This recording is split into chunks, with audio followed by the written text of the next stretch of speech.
E aí pessoal, continuando nossa série aqui no canal, hoje a gente vai falar sobre a defesa carries, que acontece depois do lance D4, E6, C4. Aqui a gente viu a defesa inglesa, que é o lance B6, mas a carries acontece no tabuleiro depois do lance bispo B4, cheque.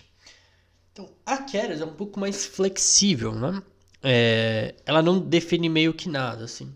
Ela dá o cheque, desenvolve uma peça com ganho de tempo, que é uma coisa boa. E aqui vamos ver algumas opções que o branco tem, né? O lance cavalo C3 a gente vai ver na partida, que a gente vai ver, né? E aqui, se o preto quiser, ele pode jogar cavalo F6 e acaba levando para uma ninja índia. Mas aqui também dá para aproveitar o fato que ele não pôs o cavalo em F6 ainda para jogar lances como F5 ou lances como B6, justamente para aproveitar a casa de E4 e jogar um F5 no futuro. Cavalo D2 é uma opção. Cavalo F6 acaba transpondo para uma bogo-índia. E aqui de novo o preto tem a opção de jogar F5 ou lances como B6 aqui. E pôr o bispo em B7 e tal. O lance mais jogado aqui de longe é o lance bispo D2. E aqui o preto tem várias opções de novo, né? De novo, muito flexível. Aqui tem o lance A5 para defender o bispo. E qual é a ideia, né? Depois, se o branco jogar bispo por B4, A por B4. E aí a torre já está no jogo pressionando o peão de A2. Então normalmente não é aconselhável jogar o lance bispo por B4 nessas situações. Outra ideia é o lance da E7 aqui, que é outro lance bem temático dessas posições de ninja índia, bogo índia e tal. A ideia é defender o bispo de B4 e desenvolver uma peça.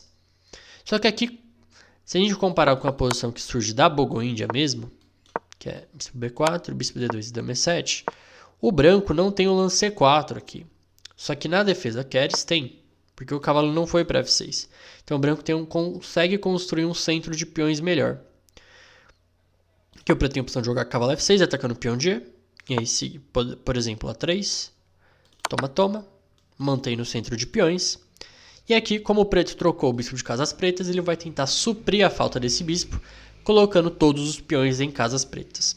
Então, por exemplo, D6, bispo D3, E5, D5 e roque, com uma posição equilibrada, né? E aí o preto conseguiu colocar os peões para suprir a falta do bispo de casas pretas. Outra ideia para o preto é jogar o lance D5, lutando pelo centro, bispo por B4, dama toma B4, cheque, dama D2. Toma, aqui o branco tem uma pequena vantagem de espaço, né? Bom, terminada essa parte teórica, vamos para a partida que eu separei, onde foi jogado pela primeira vez a defesa carries, né? Que é uma partida do Lowenthal com Thomas Buckle em 1851 em Londres. Então foi uma defesa carries, cavalo C3, tomou. E aqui jogou com F5 as pretas, né? Que é uma ideia muito normal hoje em dia nas posições de ninja índia. Uma ideia, o preto acaba dobrando aqui os peões das brancas, dá o par de bispos, mas consegue um controle de casas centrais importantes, né? E o preto pode acabar atacando esses peões aqui dobrados, argumentando que eles são debilidades. Então, o branco jogou E3, seguiu o cavalo C6, que eu não sei se precisava imediatamente. O branco jogou cavalo F3, cavalo F6, bispo D3. E aqui o preto jogou B6, porque aqui o bispo vai ajudar o controle central nas casas brancas.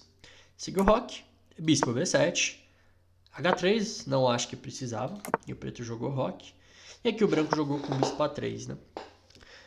Atacando a torre, o preto jogou cavalo E7, torre B1, atacando indiretamente o bispo de B7, torre E8. E aqui o branco precisa tentar abrir a posição para o par de bispos, né? Senão o preto pode acabar fechando ainda mais a coisa e os bispos das brancas vão acabar ficando meio inúteis. E aqui pensando nisso, o branco jogou com C5 tentando abrir um pouco a posição.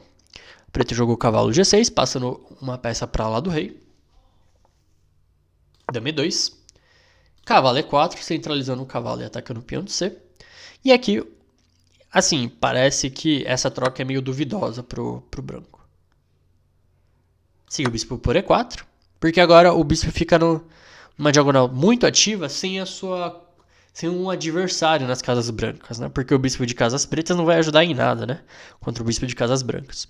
Seguiu torre B3, dama F6, colocando mais uma peça perto da ala do rei das brancas. Cavalo D2, tem expulsando o bispo daqui. Bispo D5, C4, bispo B7 e bispo B2, apontando para o bispo, para a dama lá em F6. Seguiu dama G5, atacando o peão de G2. F4, defendendo o peão. Dama E7, dama F2.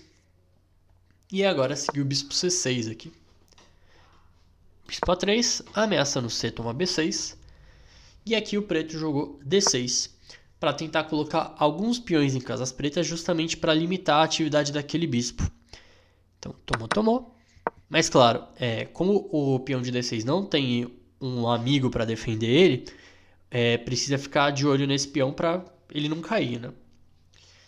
Seguiu dama C7, torre C1 e agora dama D7, saindo do raio-x aqui da torre, né?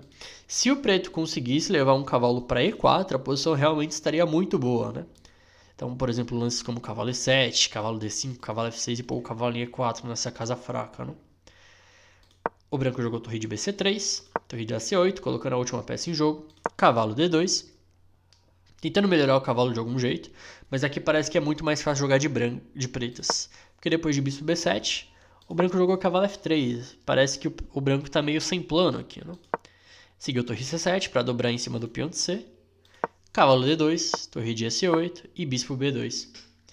E aqui tem uma pressão muito incômoda no peão de C4, né? Tanto que todas as peças do branco vieram para cá para defender esse miserável, né? E aqui o preto jogou o lance cavalo E7, né? Tentando preparar uma manobra para melhorar esse cavalo, né? Que é a única peça que não está fazendo nada lá em G6. Então o branco jogou RH2. E aqui aproveitou a oportunidade e jogou o lance B5, que é um lance muito temático nessas posições, para provocar para o branco tomar algum tipo de decisão em relação ao peão de C. Porque seguir o C toma B5, que é meio forçado, eu acho, porque as outras opções não ajudam muito. Torre por, toma de bispo, e aí dama e cavalo D5, e torre C1, bispo C1, e dama por B5. E o que o preto ganhou com essa troca, né? Finalmente, depois de tirar o peão de C4, a casa de D5 veio para o cavalo, né? Então ele conseguiu uma casa muito boa para a peça menor dele. Seguiu o cavalo F3, cavalo C3, preparando cavalo E4 em alguns casos e dama D5. Cavalo G5, dama D5, defendendo o peão de E. A3, H6, cavalo F3. A5, dama C2, cavalo E4. E olhem a coordenação das peças do preto, né? Todo bonitinho na casa branca, enquanto o bispo de C1 não joga, o cavalo em F3 não tem atividade, a dama está numa coluna aberta, mas ela não vai conseguir fazer nada sozinha. E aqui o branco jogou H4, que eu acho que é um lance que debilita ainda mais a posição. Seguiu o bispo C6, bispo D2, A4, bispo B4, cavalo F6, e agora olha o defeito do lance H4, né? A casa de G4 ficou fraca, então com o peão em H3 não teria esses temas.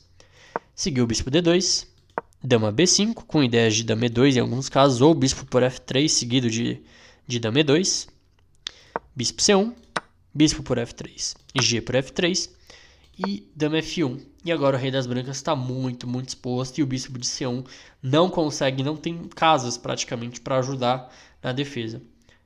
E não tem como defender o peão de F, né? Porque rei G3 deve levar um lance como dama G1 e o bispo de C1 vai acabar caindo em todos os casos. Seguiu D5, dama por F3, D por E6, só que aqui o ataque ficou meio forte demais. E a partida acabou meio rápido, né? Seguiu G5 aqui para abrir ainda mais a posição. Dama C2, dama H4, rei G2, dama G3, F1, dama F3. E aqui trocou as damas. E depois de G3, o branco abandonou porque não tem como evitar a promoção desse peão, né? Então, essa foi uma pequena introdução à defesa Keres. Espero que vocês tenham gostado e vejo vocês na próxima aula.